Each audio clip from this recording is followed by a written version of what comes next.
20 has become 19 officially because Southampton have finally, I'll say finally, I mean, it's the earliest relegation that we've ever had in the Premier League, so not finally, really. But Rebecca, we'll start with you first. Southampton are down, 7 matches to go. It's not gone very well for them, has it? I think. No, it's not. I just feel as though them coming back into the Prem, they just didn't have the team that they needed to be able to compete where they needed to be. I mean, you're all, like at the minute, we're always seeing that with the yo-yo teams with the Championship because it's same up, same down quite a lot of the time. But it just seems to have been hell of a season for them. As I say, I can't say much because I think they did beat us. But that's in the past. That was under Dyche, so that's fine. But yeah, no, it's been a very difficult period for them, and I think back in the Championship for them could be where they need to be to rebuild and see if they're straight back up next season. It does, yeah. I mean, so as you said, they did get a win over Everton. Do you call it pre-Dyche now? It can be like a new era. It's like BC and AD, isn't it? It's like pre-Dyche era. Yeah, during Dyche and after Dyche. Yeah, pre-Dyche and after and new Moyes, the new Moyes era.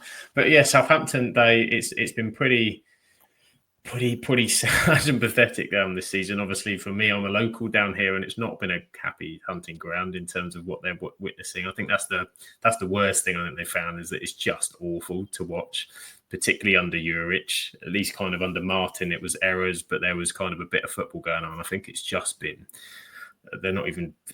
I think that they were screaming the other week about putting a striker on the pitch. There's just no attacking kind of intent, and it's just they're just going there knowing they're going to get beat and rolled over. So it's been coming for quite a while. Some more people coming to the chat as well. Graham's joining us. He's trying to remain strike-free this week. Yeah, Graham was on strikes because he keeps telling us that Rochdale are losing games, which never goes down well in the general consensus of the pod. So we try to avoid that. Leicester not going to be far behind. We will be getting to Leicester, don't you worry. And hello to Heather as well. Hello. She's probably not too disappointed that Southampton have been relegated from the Bournemouth perspective. But I was looking at it, and they actually had a net spend of 80 million euros, because I use the transfermarket.com website, so they love a bit of euros on there. 80 million pounds net spend. They had quite a budget from the season before, because I think they sold a lot of players when they last came down.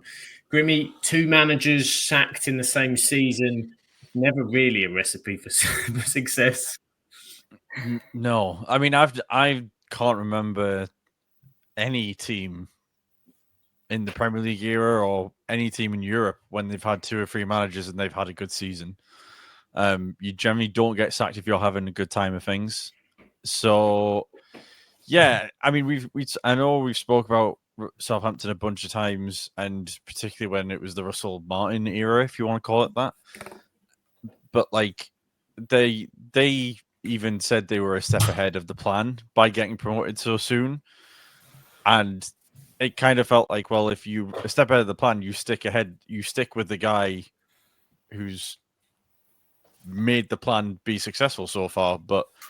And to be fair, I think they were on to a hiding to nothing throughout the entirety of the season. And I don't think whoever came in, I think even if Pep Guardiola or Jurgen Klopp came in, there was no chance Southampton was staying up with that squad. So, yeah, it'll be interesting to see how they do next season, because if they keep the majority of the squad, they should be fine. But they'll still need a couple of players, I think, just to sort of rebound and get a bit more energy back into the team after the battering they've taken this year. It's going to take a lot, isn't it? And Juric was a funny appointment. His previous management was at Roma, and he actually lasted longer at Southampton than he did at Roma. He had 12 games at Roma. He made 16 for Southampton. So, improvement. 108 days his tenure. They obviously had Russell Martin at the start of the season and didn't. They were going to stick with him. They were going to go with that style, and then I think panicked, to be fair, because they were making so many errors and kind of they were getting picked apart as well on analysis from pundits, from everybody. The points weren't there, so the inevitable happened. But it kind of rang true a little bit. I went back to their last Premier League campaign. So this is now, since they've been under the ownership of Sports Republic, they had 2 manager changes in that season as well. That was when they started that season with Ralph Hasenhüttl. He went in November. There was lots of clamouring at that time to sort of go, and it was for him to go. And it was kind of actually, in hindsight, that was a pretty poor decision. Nathan Jones came in, if we remember, in February. That didn't go very well. That didn't last very long. And then they had Ruben Selles, who temporarily did it caretaker to the end of the season. And actually now he's gone on, and I think did a really good job at Reading, and he's doing a very good job at Hull so far as well. So it's 2 for those. So it's the second time they've done this. They obviously didn't prepare very well to go back up again. Do you worry for them? As I come to you, do you worry for them, Grimmy, that obviously the Luton scenario is one where you look at them struggling going back down? Or do you think that squad's well-built Championship players? Yeah, I think it's different with Luton because Luton needed to replace players who left. Like you had likes of, Barkley, who didn't, who wasn't necessarily doing that well, and they lost a lot of like defenders, didn't they, as well? They lost like a lot of the back line as well, and I think you'll see a lot of the Southampton players stay. I don't think there's going to be many teams coming for them, especially not in the Premier League with the way they've performed, which may be being harsh on them, I don't know, but I think that obviously they've got some youngsters, which I know United are looking at, but obviously other the top 10, 15 teams will be looking at as well. But I think the backbone's there of the squad. And I think Southampton will probably have the finances to reinvest if they needed to, whilst Luton probably didn't necessarily have as much or won't have as much due to the size of the club more than anything else. So, yeah, I think Southampton should be fine, unless they really make a horrifically bad appointment for the next guy. And then they start the season terribly. But I just think the infrastructure is there for them not to do that, really. So, yeah. Yeah, they've got a few players. But I think Armstrong went out on loan. He's a very good kind of Championship striker. They've got a few that they'll bring back in. Going back to the chat, so the Headers getting digs in. At least they get their real rivalry back, Saints versus Portsmouth next season.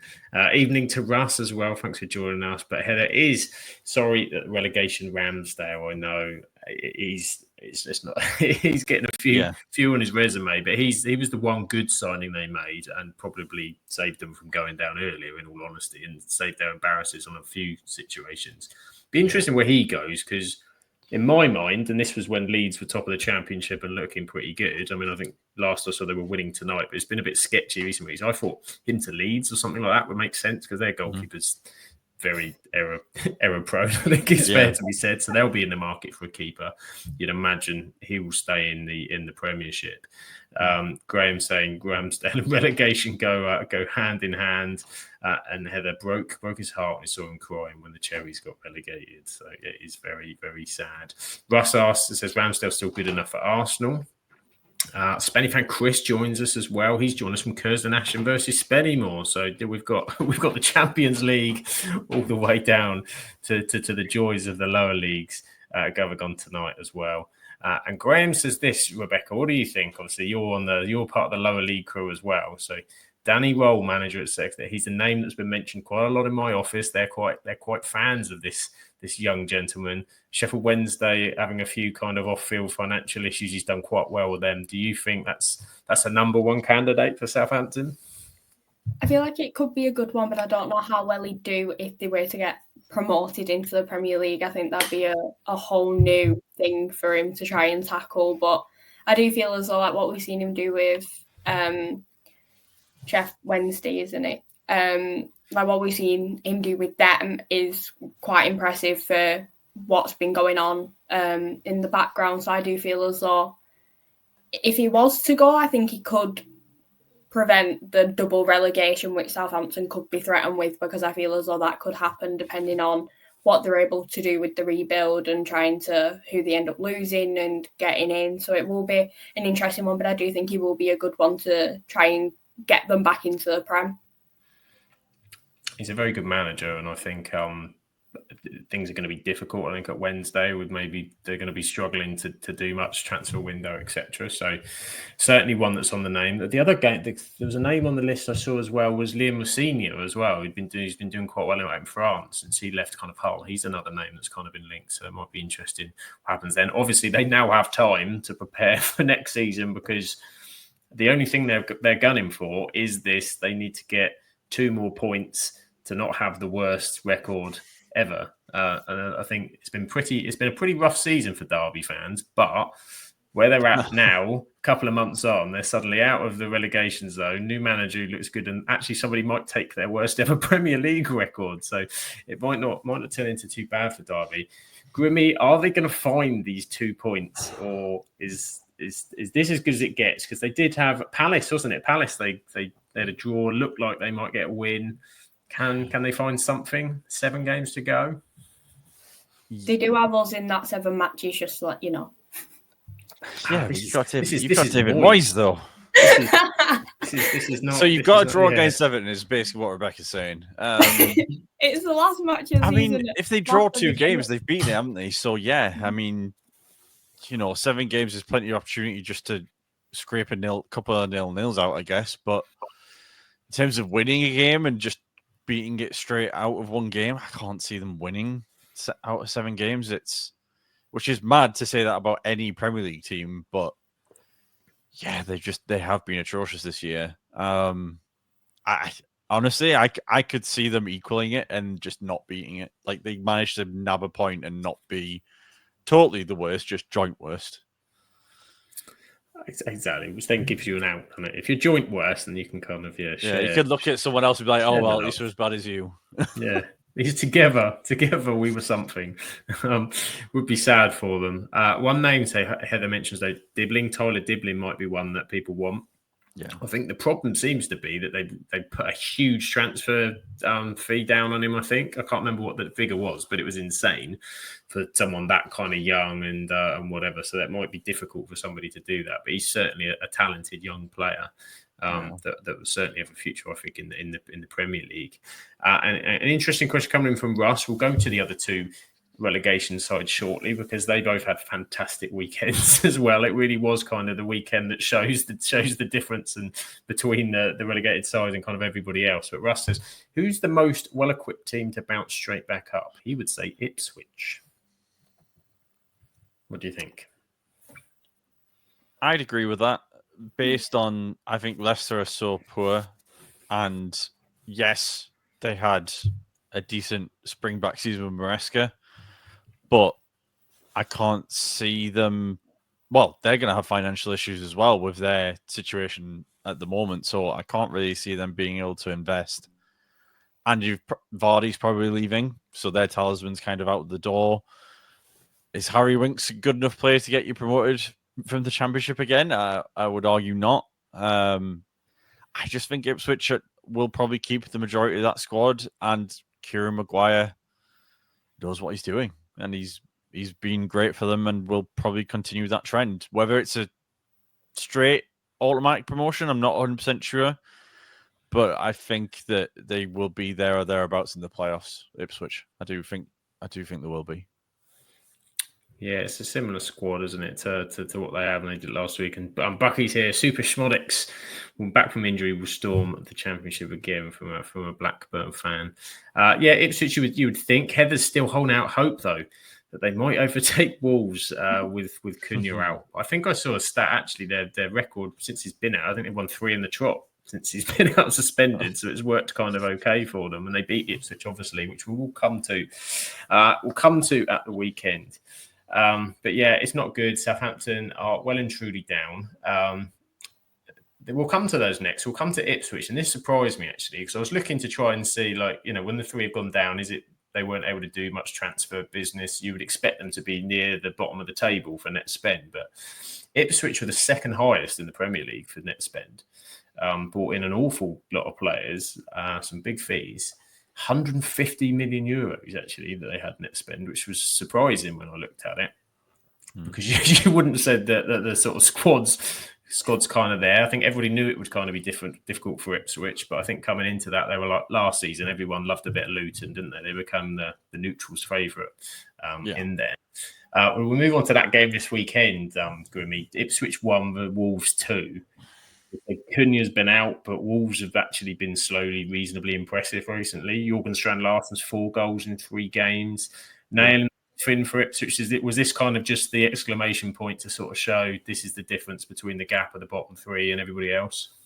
Well, that match epitomised the story of Ipswich's season of getting a lead and getting themselves into the game and not being able to hold on to it. I think there was a stat I heard on the radio the other day. It was like they got 27. They lost 27 points from being in the lead, which is like the most in the season. And if you think half of those points, they're in the fight, they're still in the fight to stay up or are, comfortably in or about those positions. But yeah, I mean, all those points, you're mid-table and you're comfortable and you're not worrying about it. And you're looking down at Everton in 15th thinking, we're better than you. Obviously not at this moment in time. But yeah, it's a strange one because, again, going forward, they've been able to nick a few goals here or there, but then they've just not been able to hold on to it. That's been their downfall, not being able to hold on to leads. And yeah,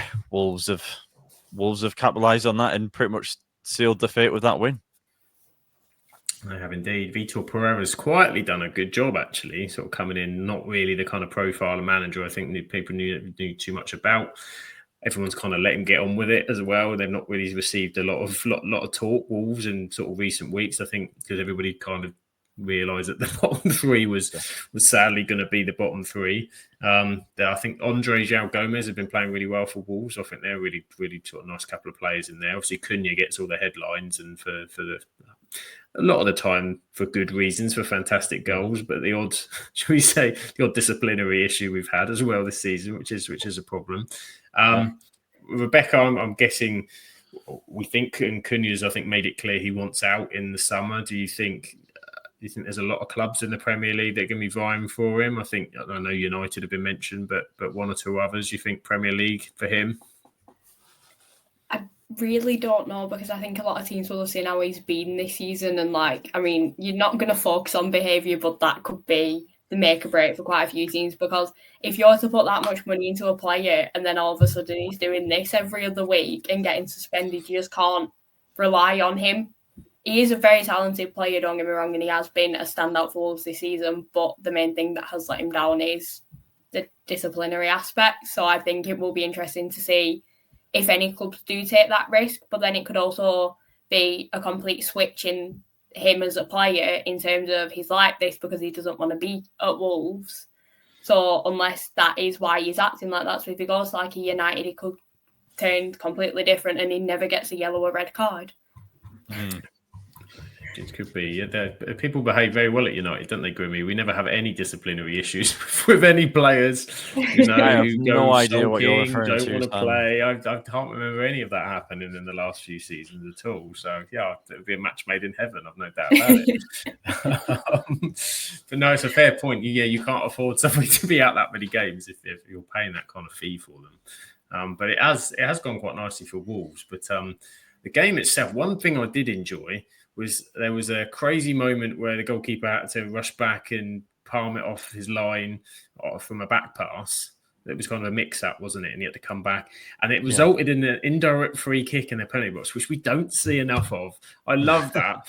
A good old, 6 yards, indirect free kick when you've got everybody lining up on the goal line and then charging as if they're like the front line in a war, just to chuck themselves in front of that. There needs more of that. We need more reasons why you can give indirect free. I remember when I was a kid, they used to happen all the time. They used to have at least one a game, but that's the first one.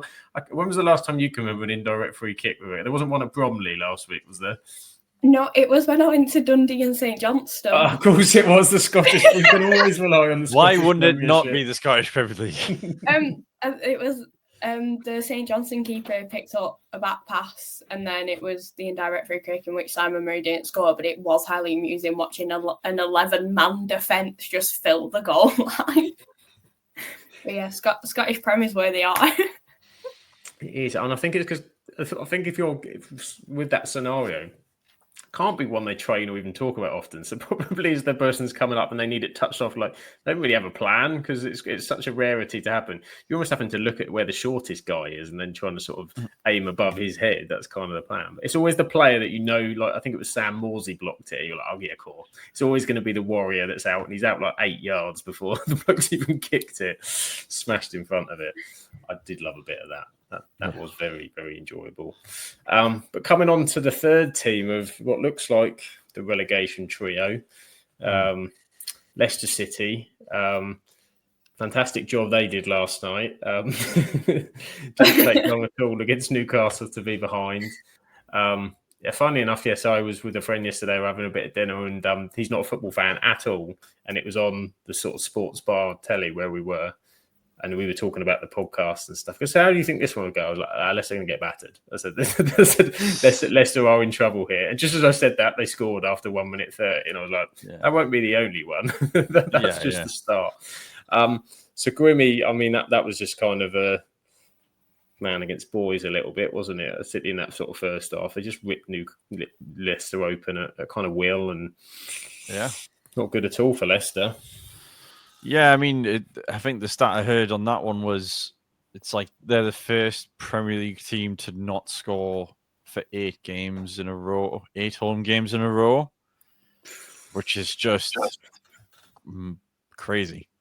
Like, even if you're getting battered 5-0, just nick one and just break the duck, you know what I mean, and have some sort of sarcastic applause to celebrate. But yeah, Leicester. I didn't think Leicester would be as bad as they have been. I thought they would be in the relegation battle, don't get me wrong, but to be as bad as they have been, and especially when Ruud came in, I thought Ruud would be able to get them scoring goals, but yeah, they're just bad all over the place, really, and yeah, they're not fun to watch. Even if they were like a swashbuckling like Blackpool back in the day, who'd give it a go, even if they got battered 4-2 or 4-1 or whatever.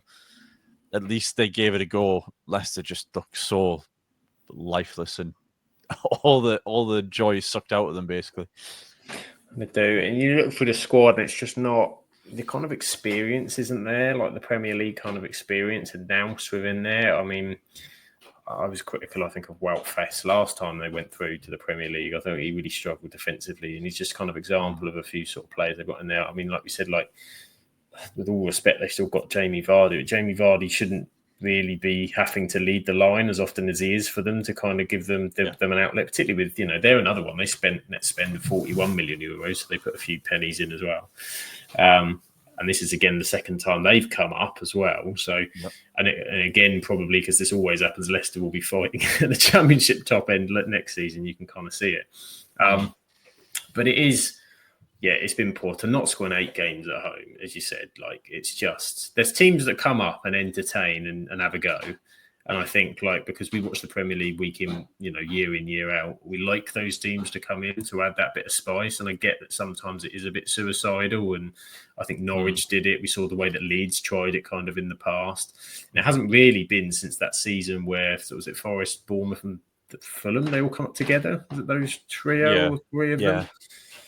I think it was, Yeah, it's been a couple of difficult seasons for the most. So I guess the thing is, if you're now a promoted side about to come into the Premier League, what's the strategy? What do you think is the best way to kind of go about it? Because the last couple of seasons tell you you're in trouble. It's a difficult one to answer because I think we all know the gap between the Premier League mainstays and the Championship is getting bigger by the year. And unless there's some major investment into a team that can bridge that gap, it's not going to close anytime soon. And I don't know what the answer is to fix that. I think you need to be able to buy players who clearly have some form of Premier League experience, but if they're a good enough quality, those clubs aren't going to be letting them go. It's like us letting go of Dan James. He's a good Championship winger, but he's not going to probably be that great in the Premier League unless he's got like the right system and tactic.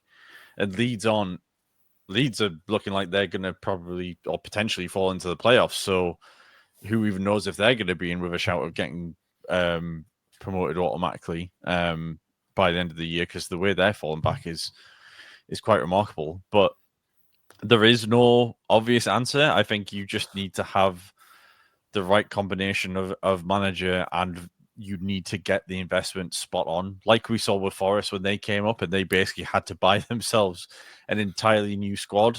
Without the right investment and the right players coming in, you've got no chance, really. I think Ipswich kind of made the right moves here or there, but it wasn't 100% right, because I think if it was 100% right, they'd probably be in with a fighting chance towards the last couple of games, really. But yeah, there is no easy answer to that. You just need to, I think the obvious answer is right manager, right investment, and some of the mainstays not being at their 100% best. I thought for a while it was going to be Everton, and I think Rebecca probably thought for a while it was going to be Everton. But they made the right call and got rid of Deitch, and Moyes has settled the ship, and I think that's what a lot of Premier League teams will do. I think this is the challenge. Like it's going into the season, that these are the three worst promoted teams collectively. Doesn't see it getting better. The gap between Premier League and Championship getting massive. I mean, the thing is, if you look at who can they pick off, and you think who can they pick off in that box?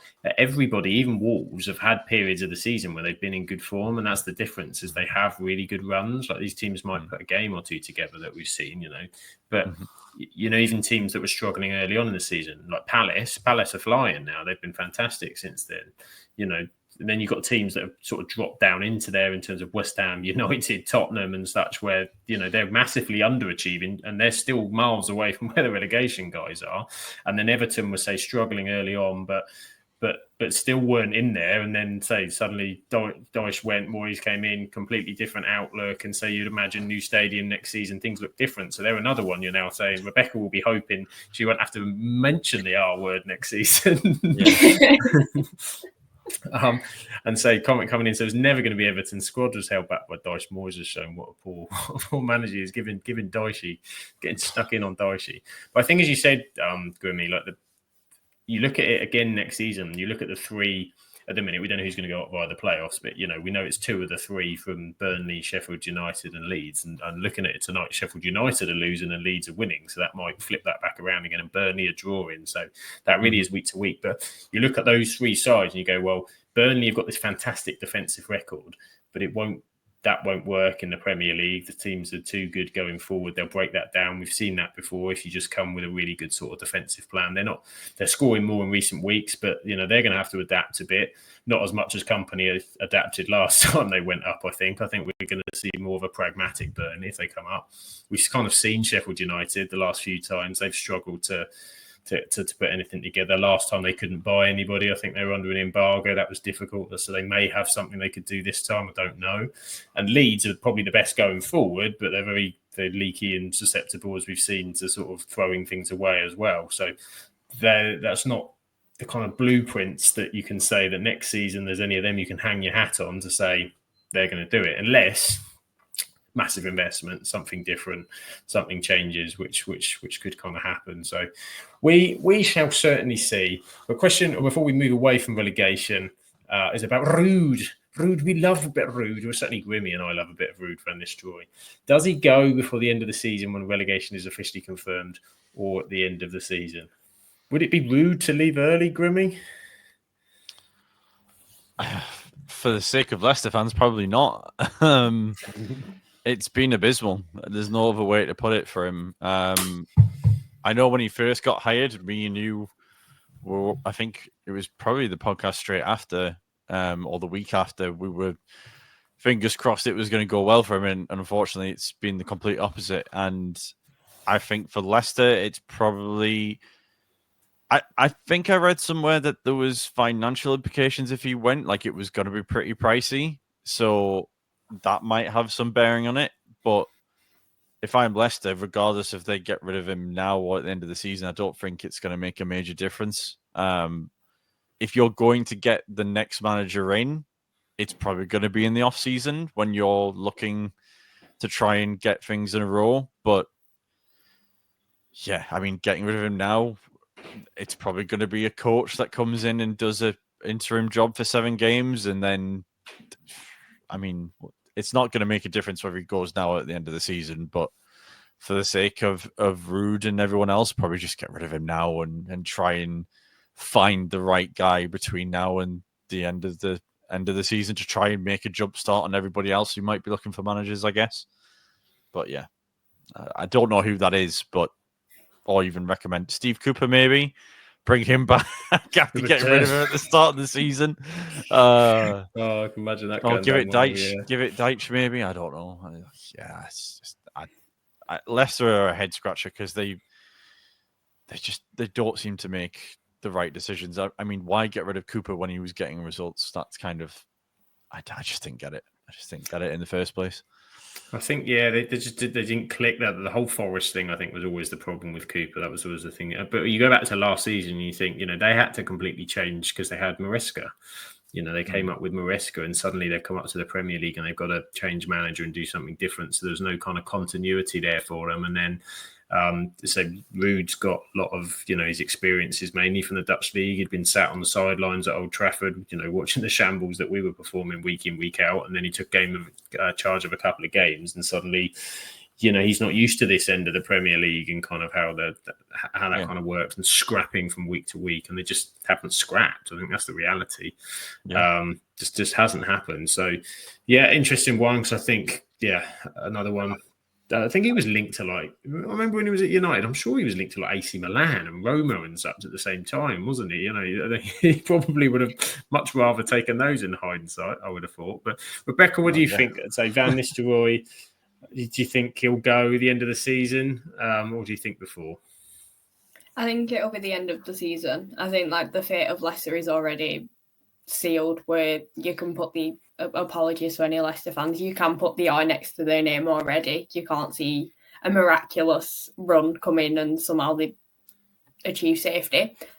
If that does happen, then fair play, but can't see it. So I think they might as well just see it out with him. I mean, it's not the greatest time for Leicester. It's not the greatest time for the club and everything, but I feel as though if they were to sack him now, it'd just be like a thing of, well, we're a bit lost now, what do we do? So just see him out until the season, maybe give him time in the Championship, because he could find his feet again with that team in the Championship. You just don't know, but I do feel as though there is set for a reshuffle at Leicester whenever that is to happen.